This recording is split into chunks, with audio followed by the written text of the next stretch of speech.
ఇట్లా చూడండి. ఇప్పుడు హైబ్రోస్ గ్రోత్ ఎటు వస్తుంది, ఇది ఈ లెఫ్ట్ సైడ్ రైట్ సైడ్ లో వస్తుంది, ఇది లెఫ్ట్ సైడ్ లో వస్తుంది. సో మనం ఎప్పుడు థ్రెడ్ గానీ ఆపోజిట్ డైరెక్షన్ లో తీయాలి. ओके कैसे निकालना, अपोजिट डायरेक्शन में लिखना. इधर सामने टायर है तो अपोजिट होता, उधर निकालना बोलते यहाँ से नहीं निकाल सकते, पीछे से. ओके ఇది లాక్ చేసేసుకొని 1 2 3 4 5 ఎనఫ్. ఇక్కడ ఈ లైన్ ఉంది కదా, ఈ వి షేప్ వచ్చింది కదా, ఈ లైన్ ని చూడండి. ఈ నోట్స్ వేసుకున్నాం కదా, line line then remove. Okay ఇలా స్ట్రైట్ గా వెళ్ళేసి దెన్ రిమూవ్. అంటే ఈ వి షేప్ లో డౌన్ లైన్ ని చూసుకోవాలి. ఓకే వచ్చేసిన షేప్ విత్ ఇన్ సెకండ్స్లో షేప్ వస్తుంది. ఇప్పుడు ఈ చేతితో కింద పట్టుకోండి, పైన పట్టుకోండి. ఈ పట్టుకోవడం కూడా మనకి పాయింట్ దగ్గర పట్టుకుంటే కరెక్ట్గా వస్తుంది. ఇప్పుడు సేమ్ ఇది వి షేప్ ఉంది కదా, పైన చేసేటప్పుడు డౌన్ తీసుకున్నాం. ఓకే కింద చేసేటప్పుడు అప్ లైన్ చూసుకోవాలి. చూడండి సేమ్ డైరెక్షన్.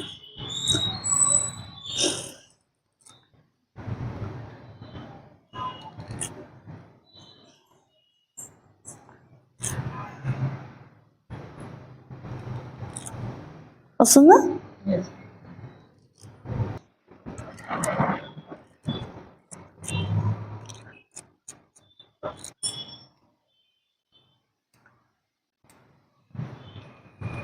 చేసేటప్పుడు మనం బ్యాక్ నుంచి తీసుకోవాలి, ఎందుకంటే డైరెక్షన్ ఇక్కడ నుంచి ఇటు ఉంటుంది. సో ఇది కూడా సేమ్ ఈ వి షేప్ చేసుకున్నప్పుడు పైన చేసేటప్పుడు ఈ లైన్, కింద చేసేటప్పుడు ఈ లైన్. ఓకే ఇది కూడా సేమ్.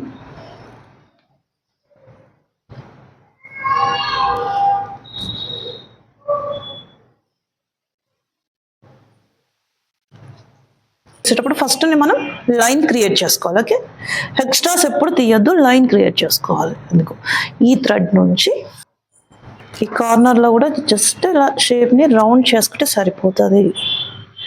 సింపుల్. ఇది జిగ్జాగ్లో ఉంటుంది, ఒక్కొక్కరికి షేప్ ఉంటుంది. సో హెయిర్ గ్రోత్ ఎలా ఉందో చూసుకొని మనం క్రాస్. సో ఈ షేప్కి క్రాస్లో ఇలా తీసుకోవాలి, ఈ షేప్కి ఇలా క్రాస్లో.